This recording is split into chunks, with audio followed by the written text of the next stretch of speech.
Today's story is The Last Click on the Dark Web. This is the story of my two childhood friends, Adam and John. Both of them were always drawn to things that involved danger and thrill. I had always warned them that some things should never be explored, but they never listened. They always had one thing to say: if there's no risk, where's the fun? It all started when John learned about the dark web from someone on the internet.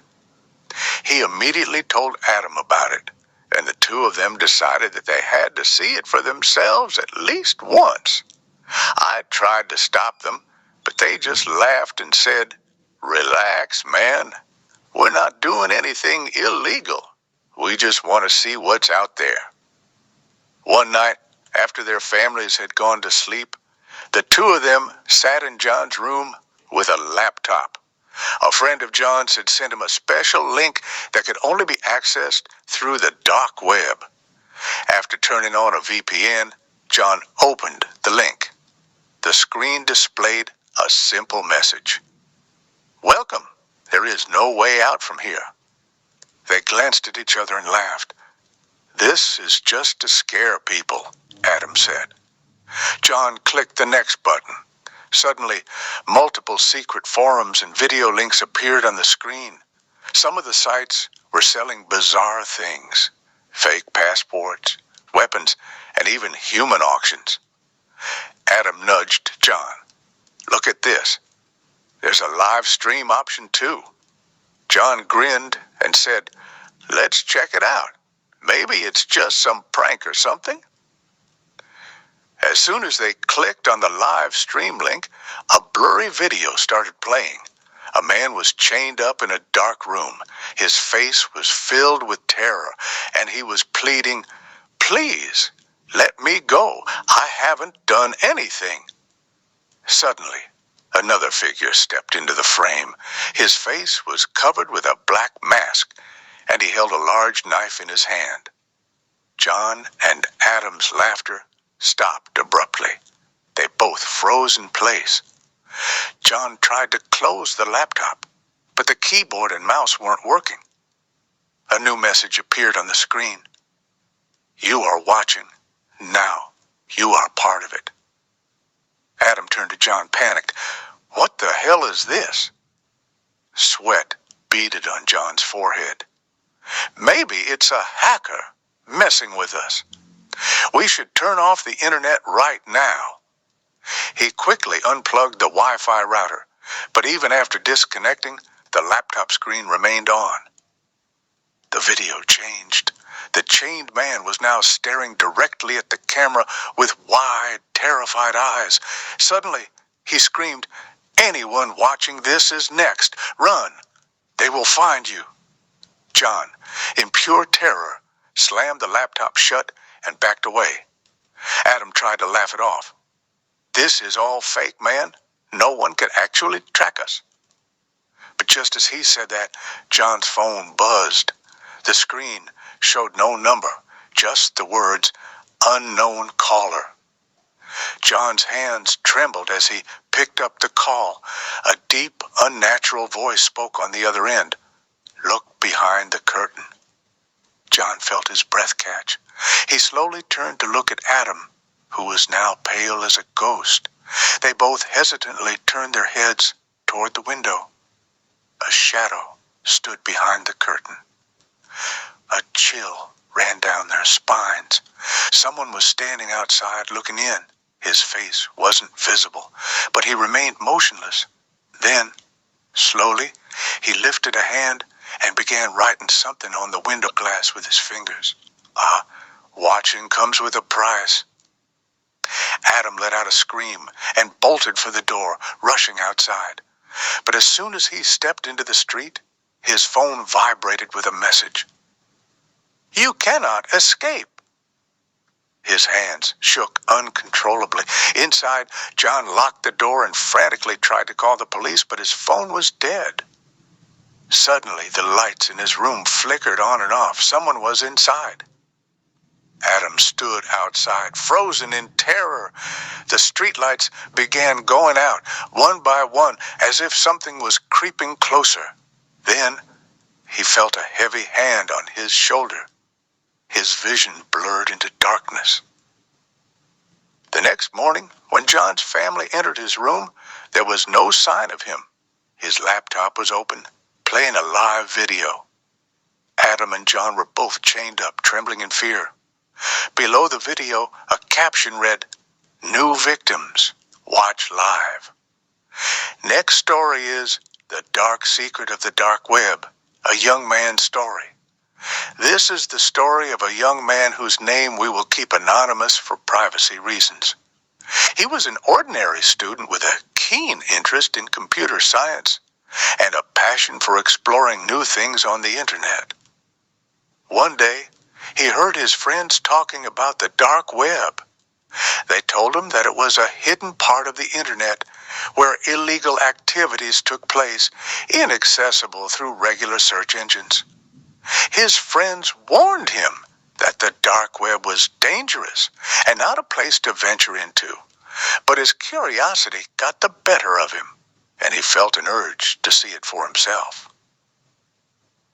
He downloaded the Tor browser, which allows access to the dark web. At first, he didn't see anything unusual, but as he delved deeper, he came across discussions about red rooms, where live torture sessions were reportedly broadcasted. He clicked on a link that led him to a page displaying horrifying, inhumane scenes. On the screen, a man was chained up and being tortured. The young man's heart pounded in fear, and he immediately closed the browser. But right after that, strange messages started appearing on his computer screen. Phrases like, "We know who you are, and you will pay for what you've seen," flashed before his eyes. Panicked, he shut down his computer and tried to sleep, but his mind wouldn't let him. The next day, when he went to his university, he felt like someone was following him. His phone began receiving calls from unknown numbers, but whenever he answered, there was nothing but the sound of heavy breathing. Terrified, he decided to seek advice from one of his professors, who was an expert in cybersecurity. The professor explained that some groups on the dark web track their viewers and attempt to blackmail them. He advised him to clean his computer immediately and report the issue to the police. The young man followed the advice and contacted the authorities. The cybercrime unit examined his computer and discovered that malware had been installed on his system, stealing his personal information. They took immediate action to clean his system and warned him to be more cautious in the future. After this horrifying experience, the young man swore to stay away from the dark web and warned his friends about its dangers. He realized that curiosity can sometimes lead to terrifying consequences, and that one must always be cautious in the digital world. Next story is A Dark Web Prisoner's Tale, a horror story. My name is Adam, and what I'm about to tell you is not a movie plot, but the most terrifying and horrifying experience of my life. I was missing for several years. The world had assumed I was dead, but before I could truly die, I endured a living hell that no ordinary person could ever imagine. It all started the day I made a mistake that changed my life forever. I was from a small town in Europe, just an average young man who loved learning new things and researching on the internet. I had heard about the dark web many times, but I never had the courage to explore it. My friends always warned me that people who ventured there often never returned. But human nature is strange. When you're warned about something, curiosity only grows stronger. One night, I decided to take a quick look at the dark web. I downloaded the Tor browser, visited a few forums, and came across a link to a red room. This was a place where live torture was broadcasted. I had only clicked out of curiosity, but as soon as I saw the video, my blood ran cold. In the video, a man was chained up and people were torturing him in horrific ways. I immediately shut down the site, but it was already too late. The next morning, I received an email from an unknown sender. "We know who you are. You saw us. Now we see you." At first, I thought it was just a threat, but within a few days, I started noticing that someone was following me. No matter where I went, I always felt like I was being watched. Then one night, I was in my apartment when there was a loud, forceful knock on the door. I peeked through the peephole and saw two men dressed in black. I decided not to open the door, but before I could react, they had already broken in. The next thing I knew, everything went black. When I regained consciousness, I was in a dark room. My hands and feet were chained. I tried to scream, but my mouth was taped shut. A dim light flickered in the corner, and in front of me was a camera. I immediately understood where I was. This was the same place where people came to watch those horrifying videos, and today I was going to be a part of one. On the first day, they left me hungry and thirsty. The next day, they came in and carved marks on my hands with a knife. Each day was a new kind of torture. They burned my wounds, electrocuted me, and laughed at my suffering. But the most terrifying moment was when they sat me in front of a mirror and said, "Look, this is your new identity now. You are just a prisoner, a slave. As long as we want, we will keep hurting you." I had no idea how many months had passed. Time had lost all meaning, but one day I noticed that one of the guards had become careless. When he came to give me food, I saw that he hadn't fully closed the door behind him. Well, this was my chance. It was either escape or die trying. The moment he started unchaining me, I used all my remaining strength to attack him. He fell to the ground, and I quickly grabbed the keys from his pocket to free myself. I ran through a filthy corridor, my body weak, my wound still bleeding, but I somehow made it to a door. That door led to an old staircase, and from there, I finally managed to escape. I somehow reached a police station and told them everything. The moment they saw my wounds, they rushed me to a hospital. Even the police were stunned by my condition. They tried to track down those monsters, but they had disappeared without a trace. Now, I am here, sharing my story with the world. But the truth is, I will never be truly free. Even now, when the lights go out, I still hear those screams. Those terrifying eyes still haunt me, and I feel like they could come for me again at any moment. If any of you think the dark web is an interesting place, my only advice is never go there. I was lucky to make it out alive, but not everyone is that lucky. Next story is Revenge of the Dark Web. My name is John, and what I'm about to tell you is something I can never forget. Maybe I am one of the few unfortunate people who have seen the true horrors of the dark web and still managed to escape alive. But my life will never be the same again because I know they are watching me. Somewhere, at some time, they are waiting to capture me again. It all started the night when Adam and I made a terrible mistake. Adam was my best friend. We were both fascinated by computers and the internet, always eager to learn new things. We had heard a lot about the dark web, but never had the courage to explore it. That night, Adam discovered a site that was different from regular dark web forums. It was a hidden chat room where people were selling horrifying things. Human organs, deadly poisons, contract killers, and even live shows. I told him to ignore it, but Adam was determined. He insisted that we should just take a quick look.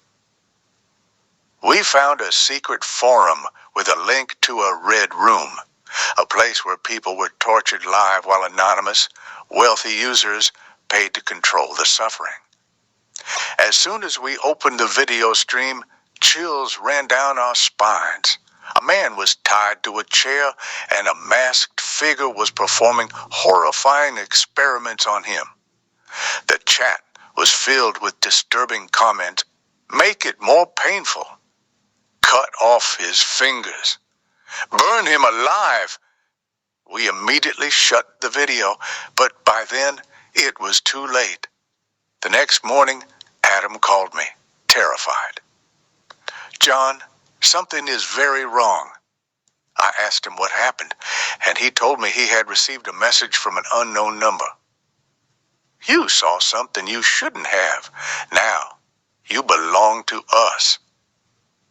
I thought someone was playing a prank, but when I checked my phone, I had received the same message. The next few days were strange. We felt like someone was watching us.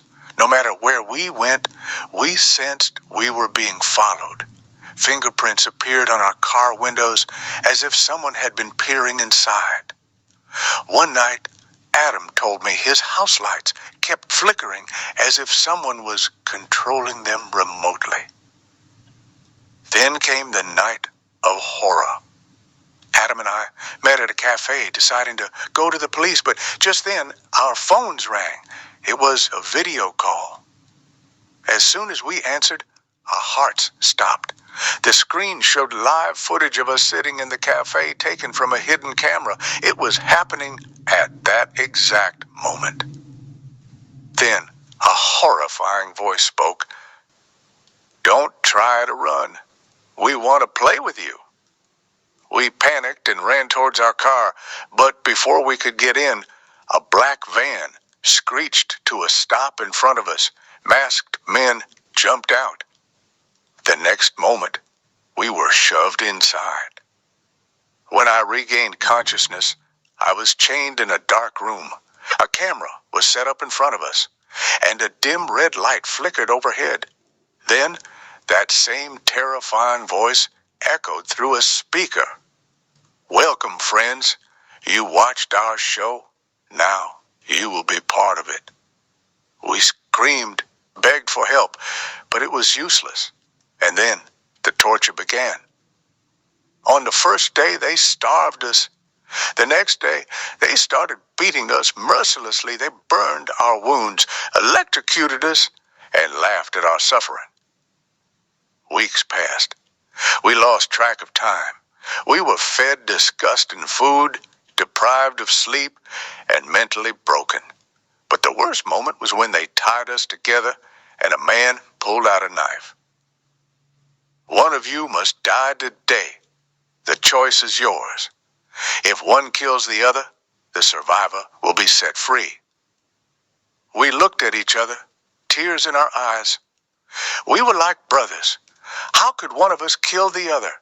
But those monsters were enjoying our misery. When we refused, they took matters into their own hands. They turned to Adam first. I screamed, begged them to stop, but they didn't care. One of them grabbed Adam's hair, pulled his head back, and sliced his throat open with a knife. Blood sprayed everywhere as Adam's eyes widened in shock. He gasped for air, his body convulsing, until finally he went still. I couldn't move. I couldn't breathe. My best friend was gone right in front of me, and I was next. That night, I felt completely hopeless. But then I noticed something. The shackles around my wrists had become slightly loose, probably from all the struggling. It wasn't much, but it was my only chance. I waited until the guards left the room. Then, with all my remaining strength, I twisted and pulled at the chains. My wrist bled. The pain was unbearable.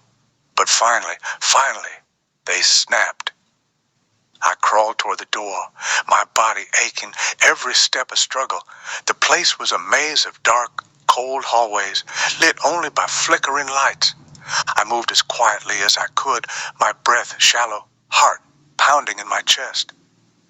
Then the alarms went off. They knew I was escaping. Footsteps thundered behind me. Voices shouted. I ran. My feet were bare, my body weak. But fear pushed me forward. If they caught me, I'd suffer a fate worse than death. I stumbled upon a rusty old door. I pushed it open, finding myself in an abandoned warehouse. The air was freezing, but I didn't stop. I ran across the empty lot, tripping and falling, but getting up every time. A highway appeared in the distance. I sprinted toward it as headlights approached. Desperately, I waved my arms, screaming for help. The car skidded to a stop. A man jumped out, and the last thing I remember was collapsing into his arms before everything went black. When I woke up, I was in a hospital. The police were there. I told them everything. They raided the location I described, but it was empty. The captors had vanished, leaving nothing behind. No evidence, no bodies, no Adam. They were ghosts, and they had disappeared without a trace. I was sent home, but home no longer felt safe. I barely slept. Every night I felt like someone was watching me. Every sound made me jump. I couldn't shake the feeling that it wasn't over. And then, last night, my phone buzzed with a message from an unknown number. You escaped, but we are still watching. The game isn't over yet. Did you listen to this story in the dark, all alone? Did you hear a strange, unfamiliar sound? Or perhaps you felt the whisper of cold breaths? Maybe someone is watching you too. If you enjoyed this story, then like the video, share your thoughts in the comments, and most importantly, subscribe to the channel. Get ready for the next story, but here's a piece of advice. Next time, don't turn off the lights.